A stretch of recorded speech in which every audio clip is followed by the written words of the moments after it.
do I need to be wearing the best clothes or driving the best car so that everybody else in my village feels a little bit jealous of me? And that's where that sense of ego is coming in, I think. Exactly. And if that is the case, then it's a question of asking the question, what is driving that?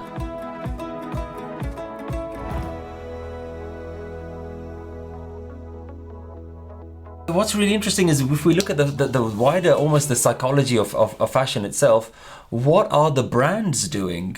A lot of the time, if the brands are trying to push a particular look, it's only because they want to create a sense of insecurity in you. And that's where I think it starts becoming really interesting, because why aren't we wearing the same clothes that we were wearing 10 years ago? Let's say they're in perfect condition and we have those clothes lying in our cupboards.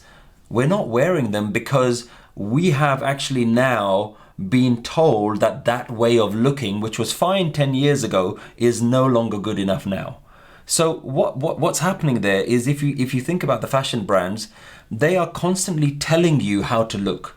And by telling you and bombarding you with advertising, with celebrity endorsement, with billboards and all those things, they're telling you how you look today is no longer good enough. We think you need to now start looking like this. And what that does for the individual is that they're actually actively creating an insecurity in you. They're creating a dukh, a suffering inside you that says, oh, I thought these clothes were good, but now they're not good enough.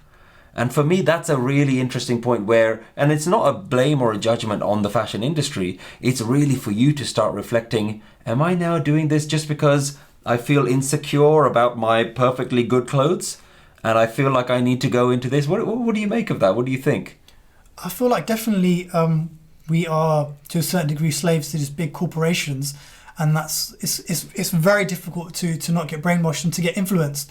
It's just influence, really. Everything in life is going to influence us in a certain degree, whether it be where you live, the temperature of where you live, you know, the food and the water. Every little thing, every little nuance is going to have some sort of effect on you.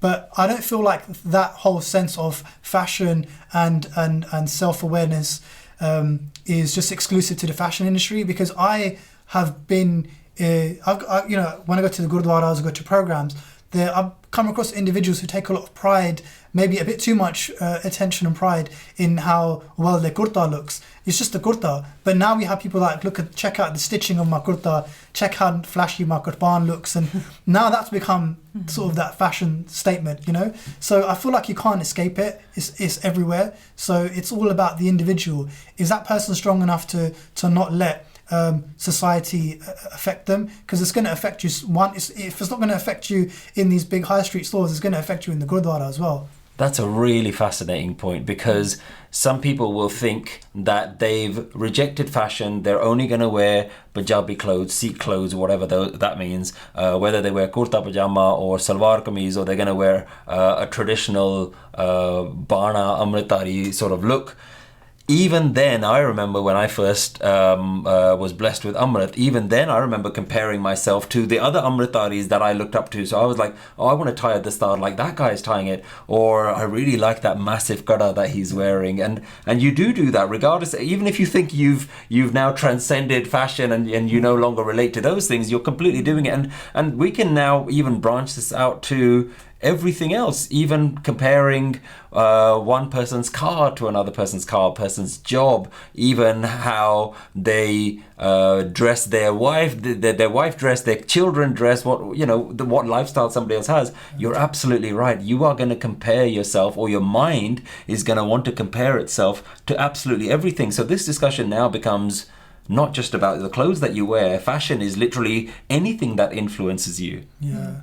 But I think, again, is it an interest or is it obsession? So I don't feel like there's anything wrong. For example, let's take the Qurban, for example. I don't feel like there's anything wrong with someone looking at a beautiful Qurban and admiring the work that's gone into it, and they're really into Qurbans. And but if it's an obsession and they're doing it because they want to look better than someone else, if it's a comparison to someone else, then maybe that's drawing a line. But if it's just something for yourself that's going to give you some sort of joy, at that time, then I don't feel like it's wrong. I think that's true, because, and that's only for you to judge within yourself. Are you doing it because you're inspired by how beautiful that thing looks?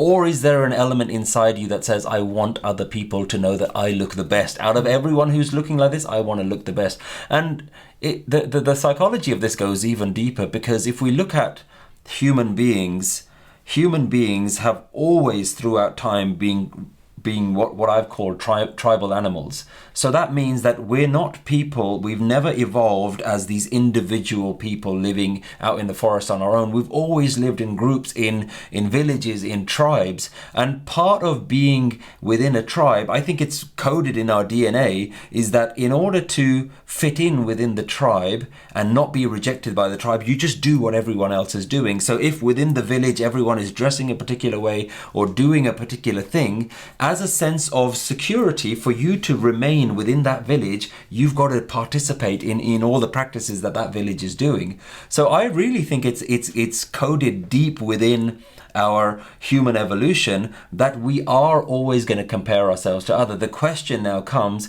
is, can you have a sense of self-awareness that says, yes, I recognize that's what human beings are doing, but am I going one step too far? Am I obsessing about it? Do I want to be the chief of the tribe? Do I want to be the one that dressed the best? Do I need to be wearing the best clothes or driving the best car so that everybody else in my village feels a little bit jealous of me? And that's where that sense of ego is coming in, I think. Exactly. And if that is the case, then it's a question of asking the question, what is driving that? What is the desire? Where is that desire coming from?